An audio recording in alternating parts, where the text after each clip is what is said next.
All right, Neha, thank you so much for doing this. Thanks, Ashish. Always a pleasure. All right, also on the call with us is Praneeth, and he might jump into a couple of questions as we go along. The idea behind this talk was to get a sense of the kind of work that you do, not just at the IDFC Institute, but also get a sense of what your career arc has been like and how whatever it is that you have done, or even better, not been able to do, might help students prepare themselves better for what lies in the world outside. So I'll jump right into the first question. Your career arc, and I'm only going to mention some companies that I remember off the top of my head, is fairly interesting. And the first reason it is interesting is because, well, let me begin at the beginning. You started with JP Morgan, then you worked at NCDEX, if I remember correctly, had a short stint at MCX, and then at IDFC. And the reason this is interesting to me is because, from the Sharma ji ka beta point of view, to start with an investment bank at a think tank is the exact opposite dream journey that most Indian parents would recommend. Was this deliberate? Was this out of choice? Or did your thinking change as you went along?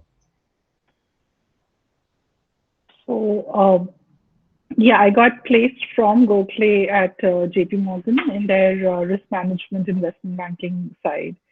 And I worked there for about 3 years as analyst. It was completely on the credit risk side and collateral risk, so not something that I was trained in, and I quite enjoy economics.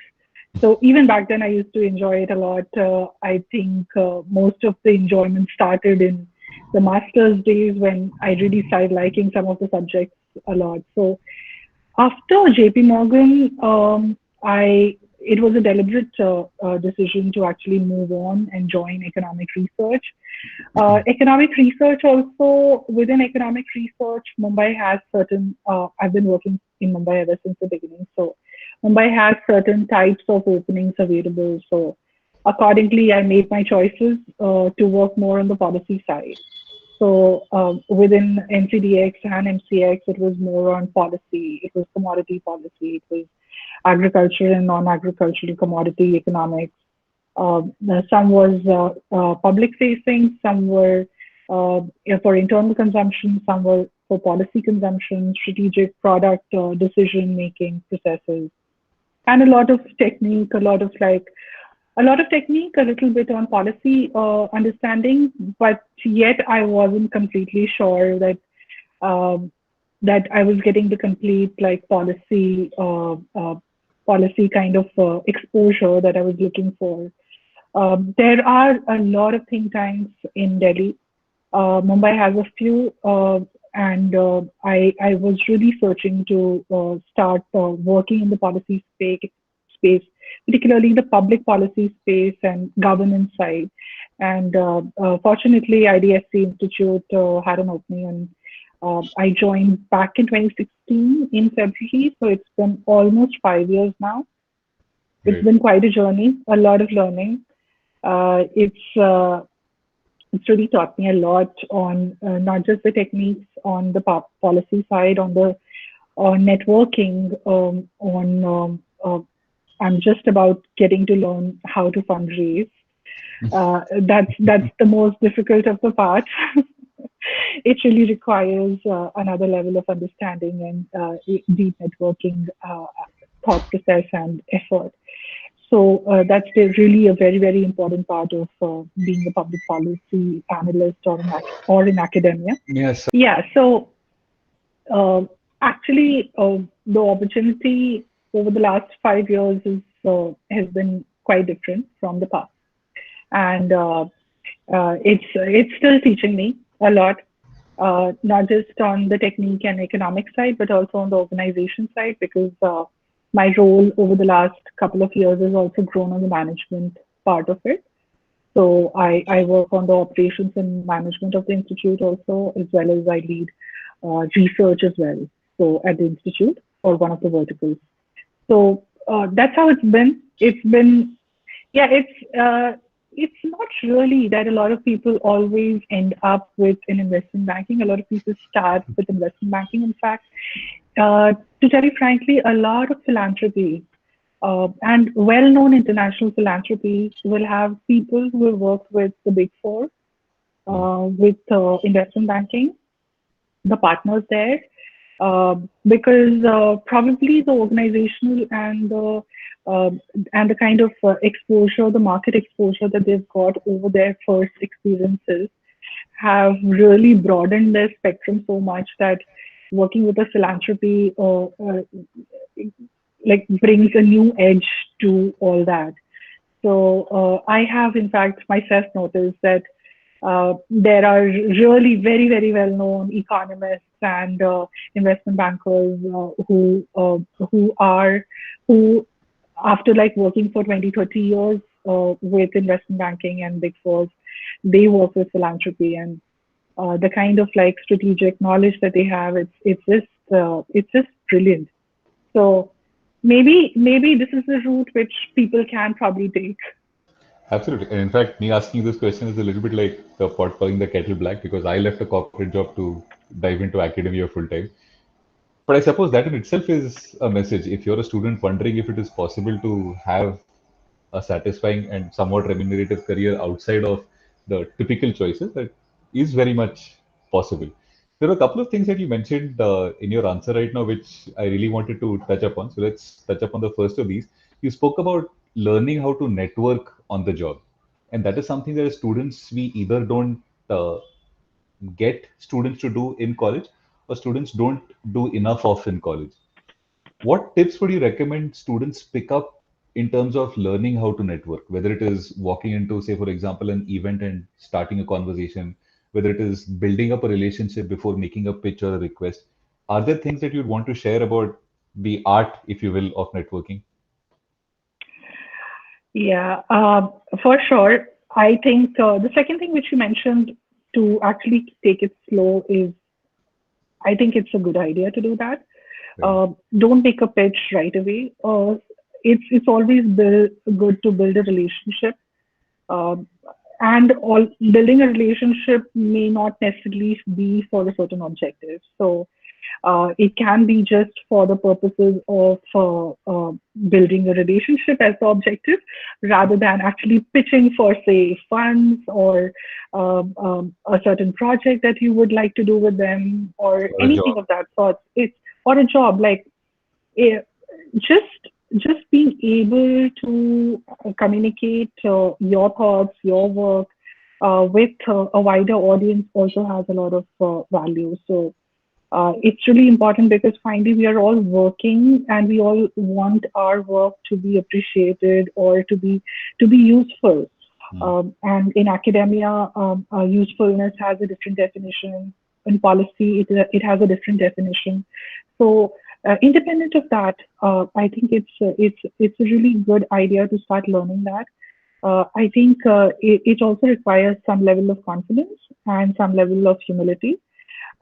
Confidence could be gained to some extent through just being well read, just knowing your stuff, and just having some awareness about the global affairs or current affairs or whatever you might call it.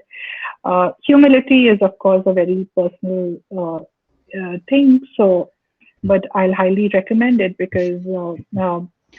because yeah, even with your peers, even with the younger lot, the senior most lot, it's always good to have the humility because it's probably the first way to actually like portray yourself as somebody who people would like to communicate to. So really important. These two things for sure. I think events. I didn't really. I wasn't really part of a lot of events until a couple of years ago, and now working with the think tank, I have kind of understood the value of events and what kind of platform that provides. I mean, we really don't know who you will meet and what ideas those will generate. So we can't really say like the value of events is not just is quite understated still, despite there are so many of them happening, especially webinars. There's practically a webinar fatigue now since Absolutely. since all the events went online since the pandemic struck. So But still, I think there is now you can pick and choose between which you want to be part of, but definitely like knowing what people are thinking and how they are thinking, the whole process of it plus the output uh, could be a good is something that one can really like look forward to through events. So do be picky, but do participate. So yeah, in fact, at IDFC Institute also for webinars and for a lot of things, we always invite even students because they are going to be the next generation of people joining the workforce. Uh, and in India, like youth, youth is the major part of the population. So definitely they are an important stakeholder. So it's really important. Like start slow, start fast, whatever you do, but do not underappreciate the value of events for networking as well as for your own thought process. I'd say these two things to start with, and sometimes like even writing to people without knowing them, but writing to the point Yeah, is really important. Don't like just keeping it crisp, short is really really important because we you may have you may be able to get an email ID or through certain websites, etc. But if you really want the person to read your email, it needs to be appealing enough. It needs to be just to the point because people are really busy. So exactly. if you want people to respond, then one needs to be like a little smart about it. So probably cold calling is not the best of the idea, but dropping an email is a great idea. It's worked for me because I started from scratch and I wrote to like a lot of people, a lot of people. so and that led to a lot of like openings and a lot of discussions and I have with the team that I worked with, I've been able to build a completely new a vertical at the institute and a very different set of stakeholders through just a concerted effort through the years.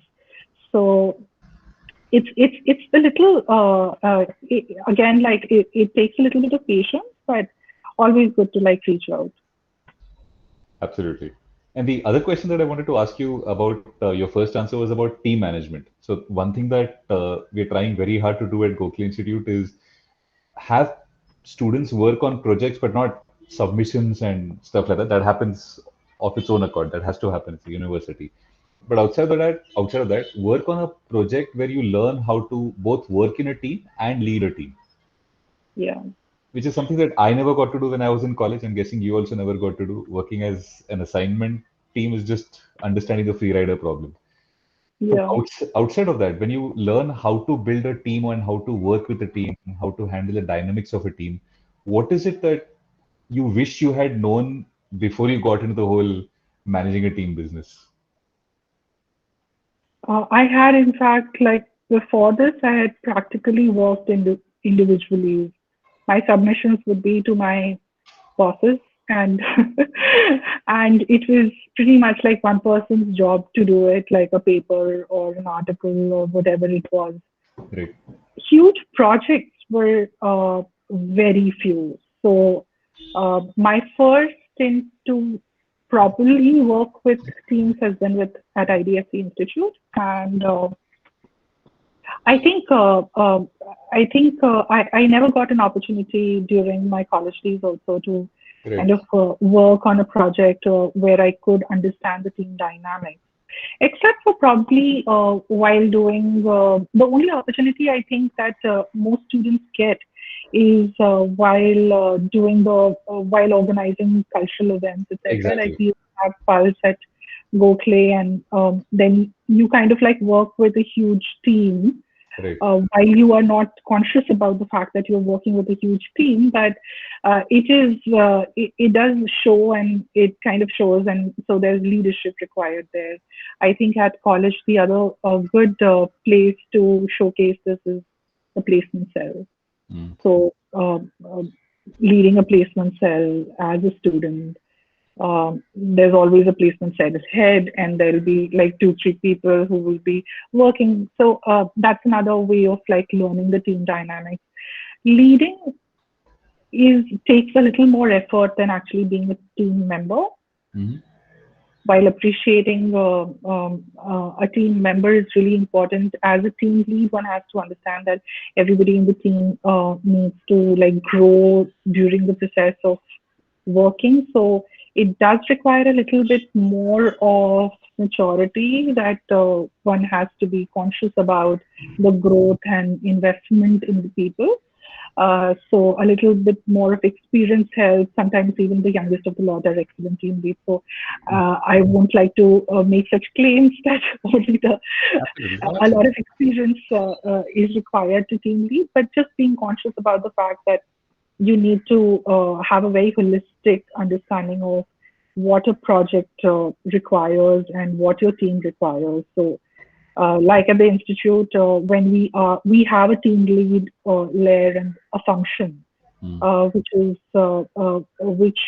which actually requires people to invest in the team members. So their role is a very holistic role, to basically like not just complete the product and uh, take the products to the stakeholders, to make sure that the usefulness of the project in most of the cases in policy world will be some level of impact, Mm. some kind of change, incremental, be it incremental, some kind of change that could happen. So thinking through all those things, networking through it, um, um, um, managing all the vendors that would be there. So in case of a survey, there'll be a survey agency. So there are other dynamics around it, because you'll have to make sure that they're doing the job well. Um, and the most important of all is, of course, to make sure that everybody in the team is actually learning while they're growing, and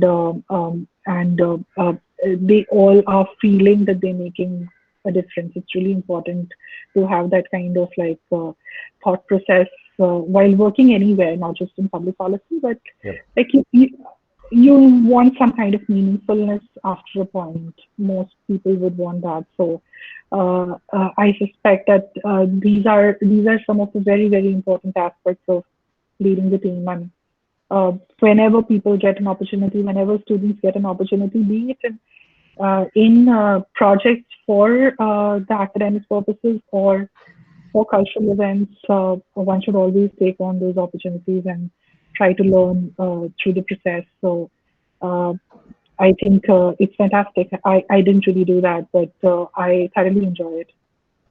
Thoroughly enjoy it. Love to work with teams. So now, coming to your work, and this is going to seem like a very long question, but I'll get to my point eventually. I used to teach this program or this course rather called Contemporary India, and one of my favorite charts to show used to be about how crime reporting was.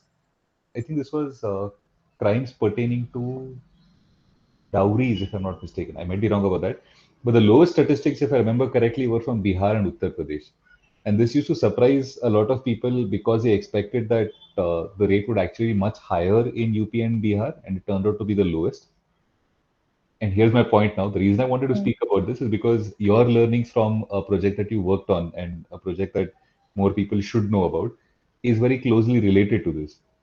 If yeah. we see that the crime rate ostensibly is low, that in fact is a problem, not good news. Could you speak a little bit about the project? Yeah, sure. Uh, Absolutely what you're saying. In 2016, I started off working at IDFC Institute with a project called Safety Trends and Reporting of Crime. Mhm. It was a survey of some 20,000 households across metros. So we covered Mumbai, Delhi, Bangalore, and Chennai. And we went to the households and we asked people whether they were victims of any crime. The survey was representative, it completely represents the population. It was large, and it was representative by the gender and age distribution of the population. So we asked people whether they were victims of crime, and if they were victims of crime, what did they do? Did they go to the police? If they went to the police, how was their experience? And our questions were limited to the FIR stage, which is the first information report, which is what the police lodges when somebody like reports a crime. So when you reported a crime, did the police lodge an FIR? And what was the experience like while you were doing this? What was your opinion about the police in general, independent of one being a victim or not? And finally, and the most important part was the safety perception. So we asked everyone, independent of them being a victim or not, different questions to evaluate their understanding of whether they feel safe or not. So their perceptions around being safe, taking adaptive changes to their behavior to keep themselves safe, which is somewhat normalized in our society. So these were the primary questions that we asked. It was a long survey. It had a lot of questions, but the crux of it is that we wanted to actually showcase as to what a diagnostic tool can do. So most of the crime that is reported and what the National Crime Records Bureau at the central level and the State Crime Records Bureau at the state level actually records is just the tip of the iceberg. So it's a really small percentage which gets reported. A lot of people do not report, and the ones who go to report, only a small portion of that actually gets registered. Right. And there are many valid or unreasonable reasons behind it. But our whole idea was that we need to understand as to what is the extent of crime. And definitely the official records is not showing that. So what are the other ways? We looked at some of the countries, the West, such as the US and the UK. The US has a crime records, a complementary survey which is running since 1970s. The UK has it since early 1980s. It's been that long that these countries have been using these tools to actually get an idea of how much of crime is happening on the ground. So by no means the idea is to substitute what's happening on the ground, but rather is to complement the official records through a household survey. And there's a lot of receptiveness in countries which have been doing this. It's kind of institutionalized now. So by institutionalization, what I mean is that it's not a one-off event. It actually happens every year. It's on a rolling basis that it keeps happening. Families understand the importance of it. The government institutions understand the importance of it. And the importance is finally that only when you know the extent of the problem can you solve it. Right. So if the dowry cases are really small in Bihar and UP or in any other place, probably the understanding would be that the problem is not that much. But frankly, that's not the case because that's just a small fraction of what's happening on the ground. So we need to have all these kind of surveys or any kind of tools to kind of complement these official records to understand what the problem is on the ground. So covered about 7 crimes, but of the 7 crimes, theft was something which was most. There were lots of cases under theft. And so we kind of culled out data from theft because that was helpful in making population level estimations. The other data sets were really small, and we wanted to kind of suggest do extrapolation at the population level. Right. So we used the theft data, and we found that only 6 to 8% of theft is actually being reported as FIR with the police in the 4 cities. So 6 to 8% is really, really small. Some officers who we presented to, their perception was that probably around 25, 30 or 40% of crime is being reported, and in this case, theft. That would have been my guess as well. Yeah. So, and the percentage, the reporting, it differs from crime to crime. So there is, so for minor theft, probably there'll be the numbers will be starker compared to like say the higher value theft for various reasons. In cases such as unnatural death, there are higher chances that reporting is almost as is very close to the ground reality. So there's different factors which come into play, but the fact is that crime records, as being recorded in official records, is not the complete picture. Hmm. And so the idea was to actually do an illustration of what a tool like this can do. And finally, the tool is not meant to just know as to what the problem is. Once we know the problem, then we can actually invest in trying to solve the problem. So solution is always the idea. So to tell you in short, the way we would work in the public policy world will be to use a toolkit. The first will be diagnosis. Once we have done the diagnosis, so suppose in this case, a TARC, which is the survey that we did, then we look at the solutions. Um, then we try to execute it. An execution could be one off, Right. but finally, the idea should be if the execution has led to some kind of impact and it's a useful impact, then we should institutionalize it. It's also because the government, people in the government, like people get transferred, etc. So it should not be always person driven, but rather it should be institutionalized. It should be part of the governance system rather than just an individual championing a certain cause. So you definitely need individuals, champions who understand the value.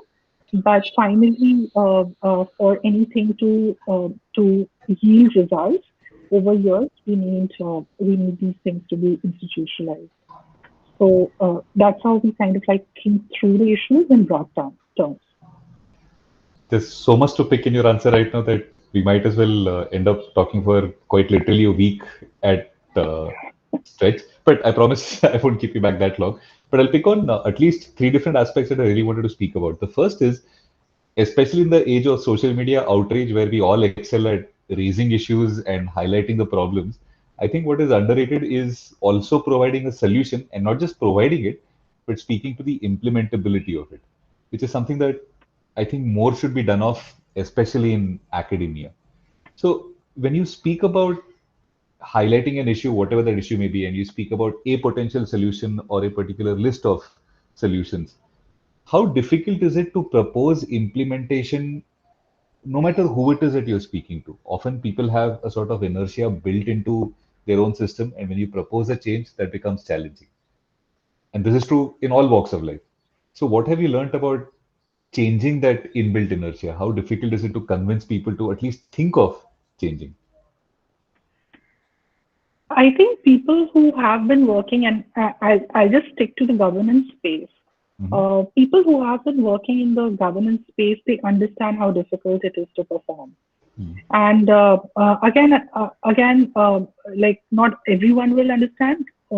So even if there are a few who understand, that's good enough because we just need a few champions who kind of understand the importance of these innovations and the importance of certain interventions to make them more effective because finally governance should lead to public service delivery. And so, uh, so the whole idea behind diagnostics should not be limited to diagnostics only. And once we contextualize diagnostics within the idea of how to improve governance and how to make them more effective and how to reduce the difficulties while governing, uh, that is something that is really appealing. So, in case of bureaucracy, there are champions who would understand that for them to be effective, they need to find the real problem. They need to find the solutions. Uh, it's also that most of the government agencies will be kind of overworked in most times because most government agencies are understaffed and also the infrastructure availability is fairly poor. So they are definitely looking for solutions to improve it. Uh, so if there are invested officers, if there are invested leaders, and if there is an invested political class, it's a difficult kind of like lineup per se. But uh, even if you can get a few champions within the system, and if you have done your research and your work well, and you have a little bit time, because none of this happens overnight. It takes a really long, it's a long journey. It takes years, sometimes a couple of months, sometimes years together to make a small change also. So it's a long process, but being solution driven is the only way around, because activism will not really lead to a lot of action Yeah. all the time. And public policy is not really about activism. Public policy is more about solution-oriented governance. So it's a very different approach to looking at the same thing. So I've never, of course, worked in the field of public policy myself, but I have worked with people who have worked in the field of public policy. And when students come to me and ask about career options in public policy, I often say to them, the first thing you want to be prepared about is it's not as glamorous or as easy as you think. Most of it is painfully long hours doing work that you often end up thinking might as well not lead anywhere. Is that perception wrong on my part, or is there some truth to this story? No, definitely, I think there's a lot of truth to the story. uh, uh, yeah, it is. It is long hours. It is. It is. It does take a lot of patience also, and it requires a lot of like confidence in our own work, because public policy, like the whole assumption, the ceteris paribus assumption doesn't work, right? So it's not a simple equation where one can just apply a ceteris paribus. There are so many moving parts. And so it's really important to understand the moving parts Yeah. and also the dynamics, right? Like the whole governance structure is has so many layers, right? Like there are politicians, there will be the all India civil services folks, there'll be state civil services folks, there'll be frontline workers. So implementation, going till implementation requires several layers of people, right? So it is an arduous process, but it's enjoyable at the same time. Like it's very interesting. I think one way to look at it is to look at public policy always from the intellectual angle, not get too emotional about it. Yeah. So it's really important that you don't enter this field because you are being emotional about the issues of people. Emotions are fine. Everyone gets emotional, but it's really important to look at all these issues from an intellectual lens. So because that's what is lacking. Yep. That's what is lacking. You people there is very limited understanding of the issues. There is limited understanding of the solutions. So it requires an intellectual bent to be able to like decipher those and plug the gaps, because there's a lot which has been done. We just need to plug the gaps. Yeah. True. Another point that you raised in your earlier answer was about being process driven rather than being people driven. And I heard about this when I was a student, but it's difficult to explain exactly what this means in a very practical sense. So, from a perspective of back when I was in college, one of my favorite subjects to study was public choice and public finance, but that was because of the professor who taught us. And that is a classic example of it being people driven rather than process driven. But when you build a team, the challenge that I often face is you want to be the kind of team leader that inspires people, but at the same time, you don't want the team to be dependent on you yourself. So it should be the case that the team functions, continues to grow, and hopefully, fingers crossed, becomes even better after you leave, which means you need to get your processes right, but also not have your team be person or personality dependent. Yeah. How do you strike that balance?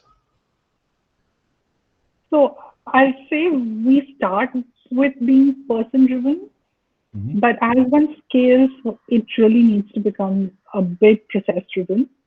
Uh, Only because once we scale with so many people involved and so many layers involved, it's really difficult to kind of like it's even for a small organization. What's needed is to institutionalize the way of working, the culture around it, or in case of government, uh, it's a mammoth organization. So it's really, really important that processes are such which allows people to work. It shouldn't be cumbersome, but it should allow for similar outputs, good quality outputs, and processes should enable that. So it should not be so difficult that it's actually holding back people, but it should ideally like allow an organization to function like an organization rather than like smaller organizations broken down into like so many different parts that they all are working in very, very different ways, and it becomes a chaos uh, for a government or for a private agencies to function. So I still don't feel person can be completely like taken away from it. There will be some kind of personal drive around things, and that's why leadership matters. Uh, for even big government projects, there are certain projects which would do so well because the leaders are fantastic. Right. So straight from Aadhaar to Delhi Metro to there are lots of examples. Leadership matters, Absolutely. and we can't take away the importance of what the leader can bring to a certain project. Mhm. But to scale, processes are really important, and they are not as interesting because they are processes. Mhm.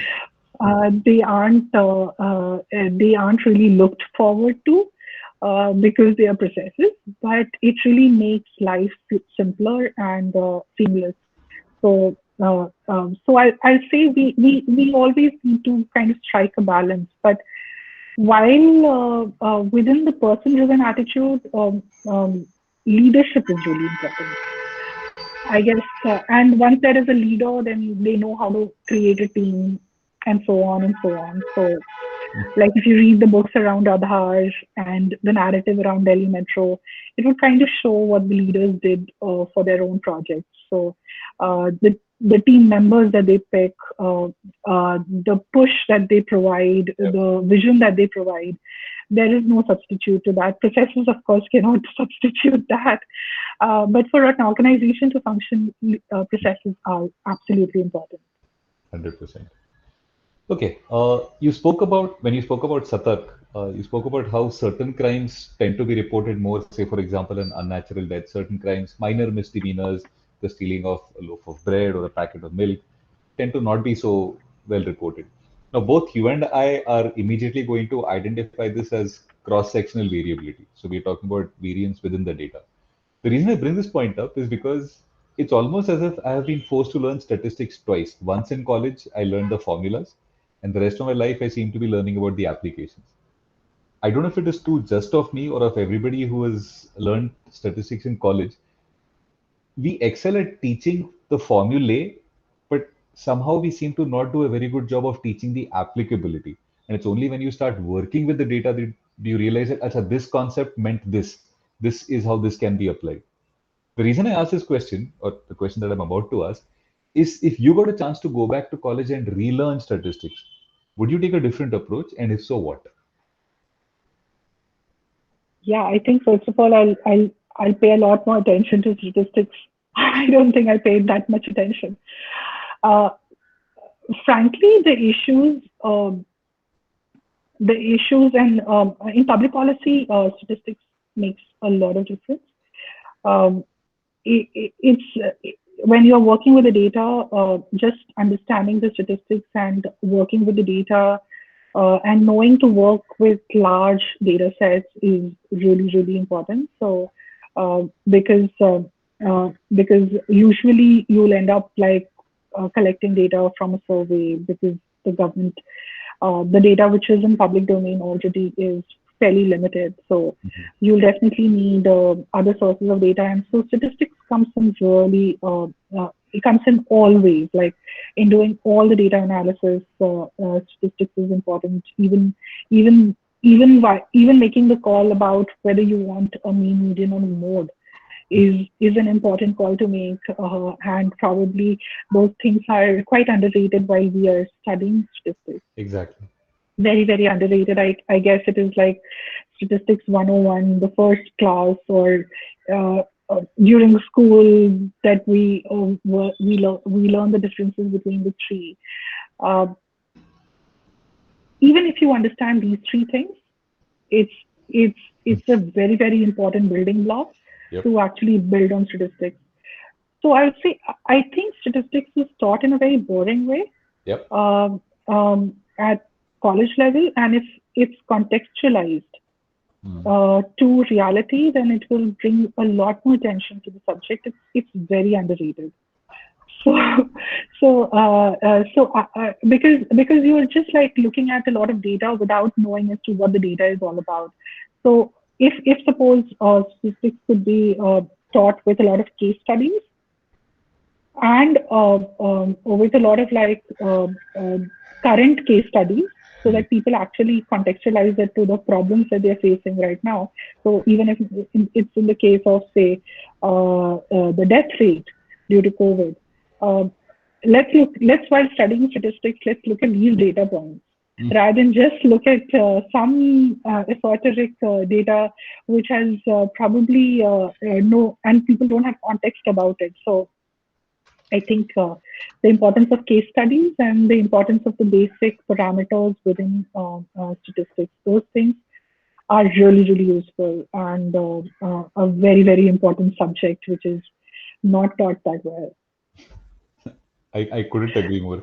And I've been on both sides of the divide. I've learned statistics, I've tried to teach statistics, and I always worry about whether we in academia end up focusing too much on how to write answers in the question paper without really focusing on how to apply statistics in the real world. And applying it is tremendous fun. It's difficult to convey in a classroom.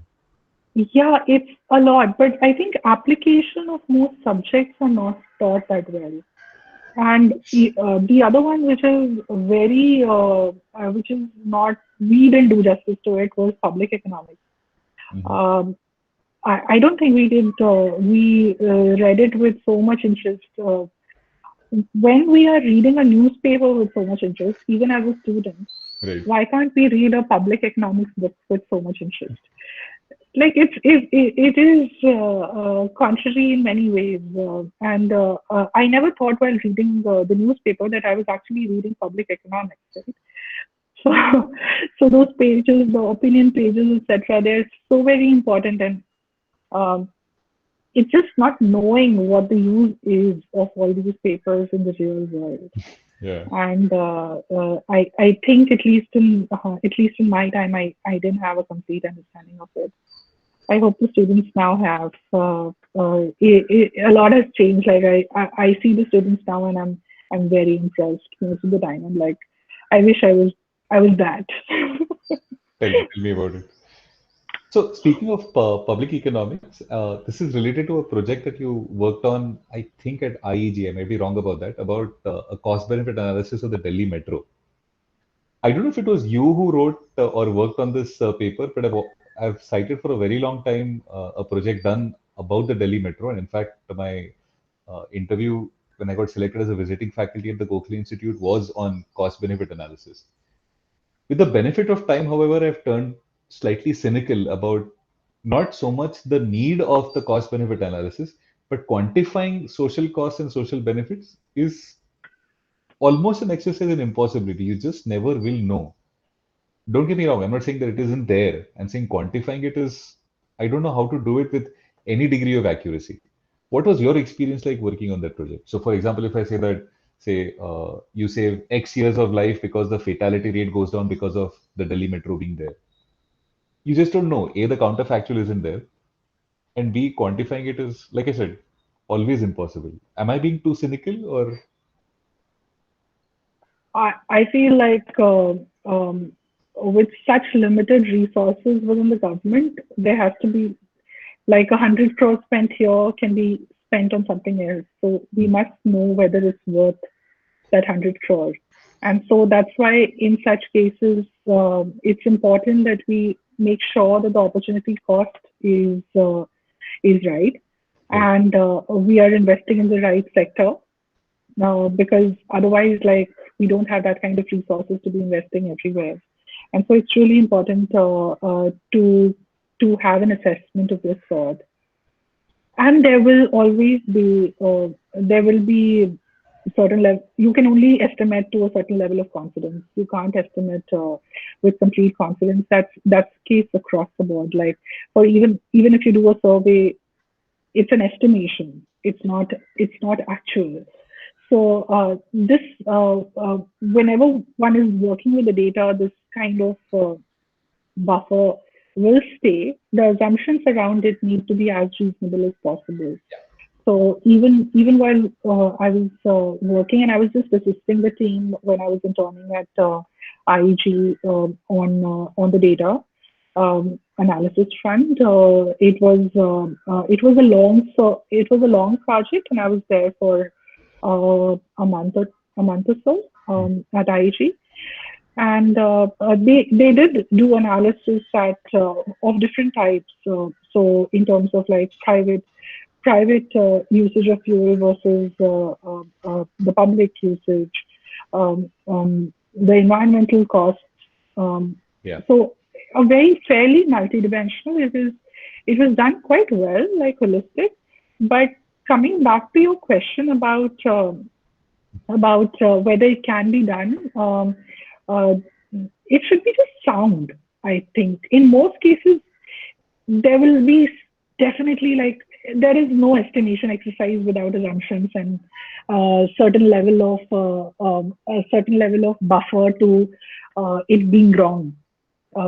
So that aside, it's really important because otherwise things will be just like investments would happen based on anecdotes and perceptions only.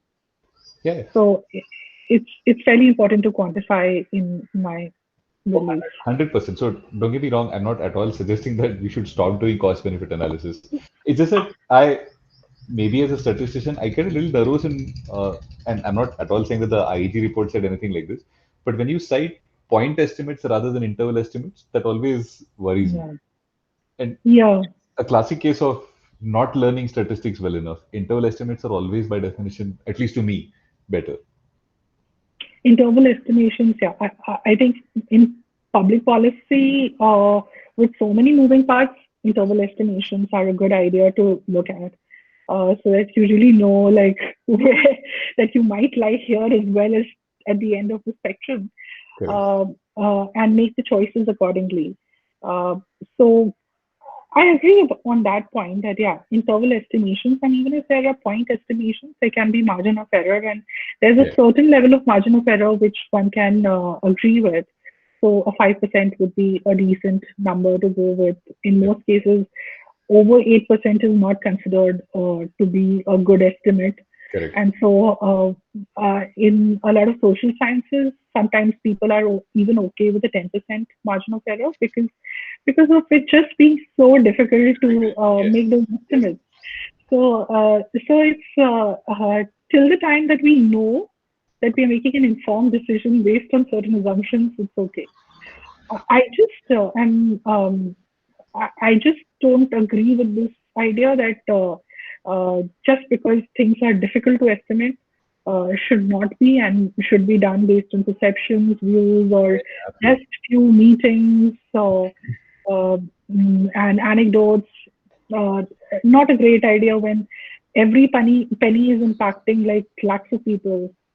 Absolutely. So, and we have such limited resources. Like, we always keep reading about revenue deficit, fiscal deficit, this deficit, that deficit. So it's important that we make those calls in a very informed way, and as informed as it's possible. So with interval estimation estimates are a brilliant idea in my view as well.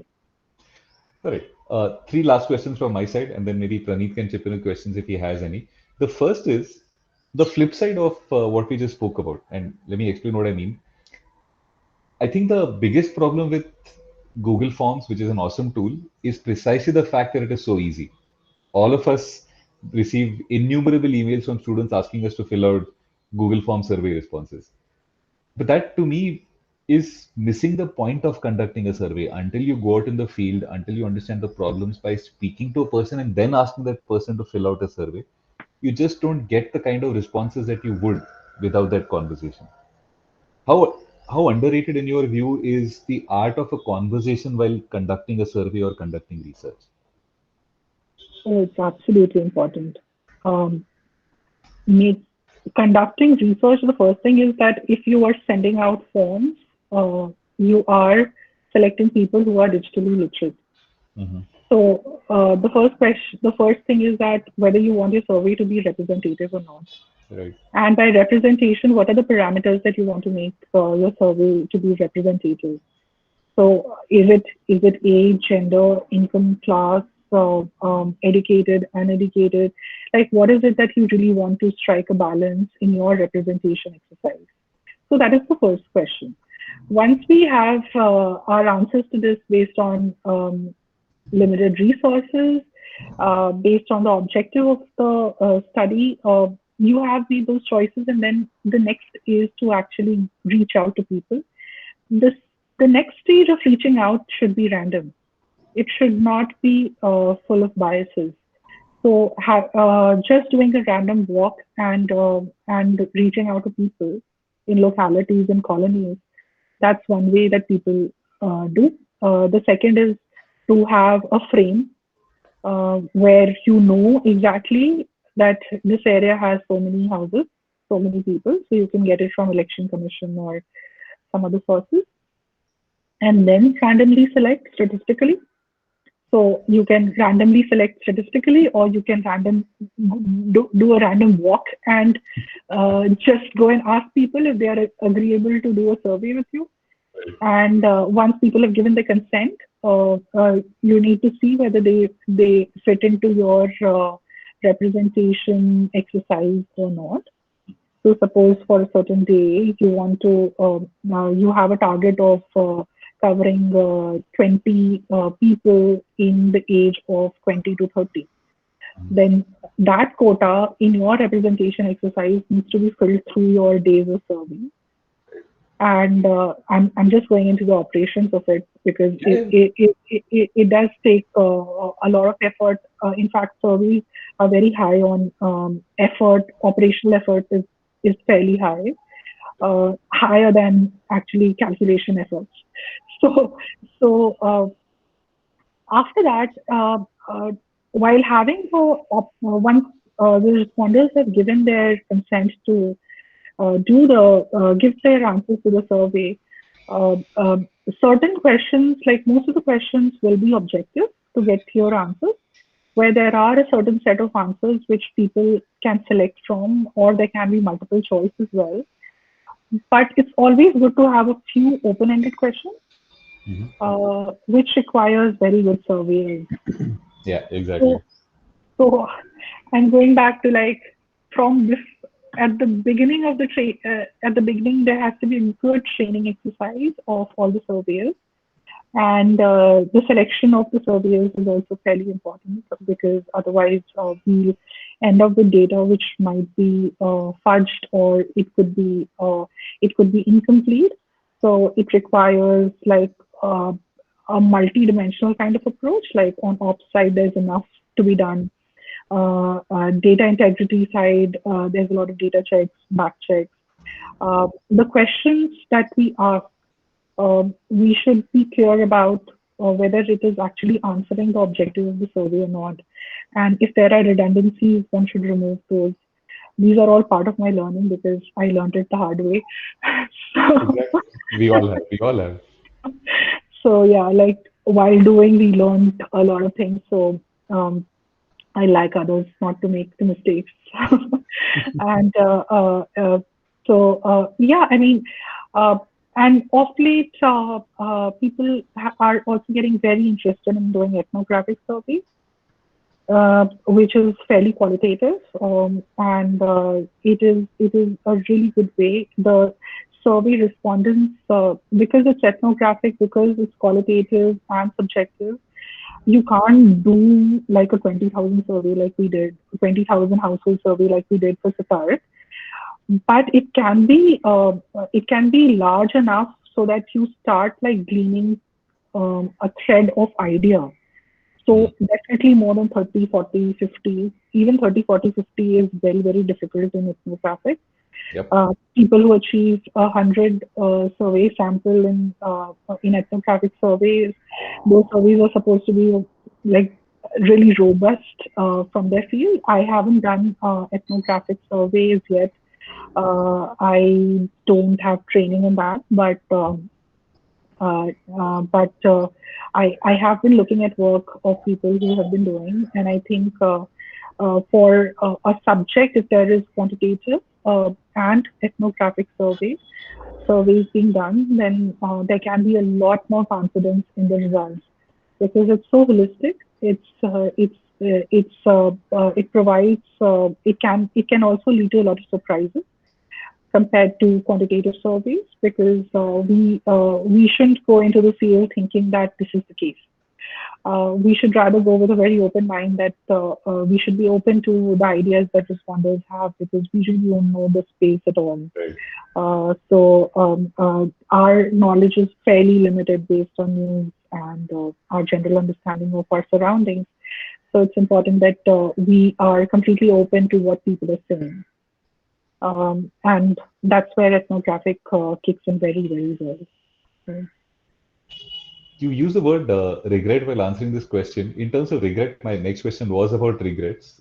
In a way, what do you wish you had done more of and less of back when you were a student, undergrad or postgrad? Um, I think I should have done a lot more of math, statistics, and public choice theories. Mhm. I also feel like I didn't do justice to like economic theory that much in terms of like uh, reading the different schools of thoughts.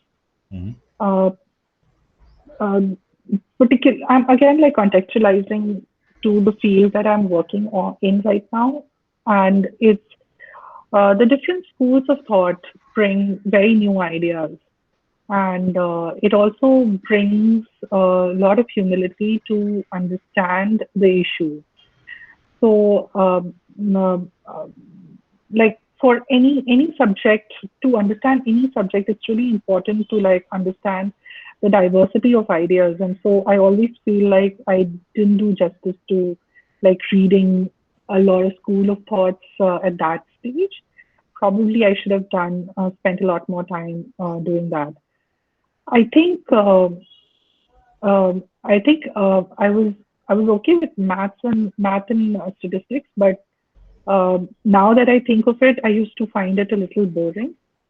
I could have I never actually thought of it being used in this extensive a way, the way we use it now.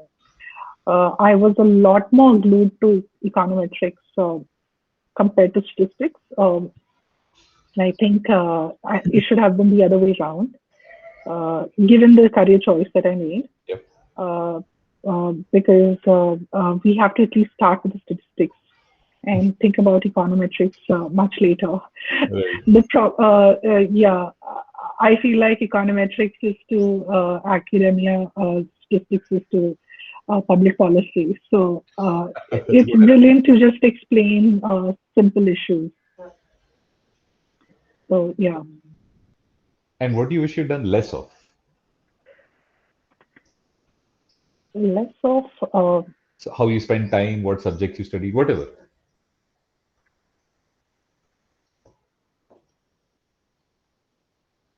I don't have any idea about that. I No, no worries at all. All right, fantastic. Praneeth, do you have any questions for Neha? No, sir, I was just listening to the whole. All right, fantastic. Neha, thank you so much for your time. thank you so much for doing this. Great learning for me doing this with you. I'll keep in touch, and I'll be in Gokhale soon. Awesome. Can't wait to have you on campus. I really want to get back and see how everything is going on and meet everyone. Welcome anytime, anytime. Thank you. Thanks so much. Okay. Thank you.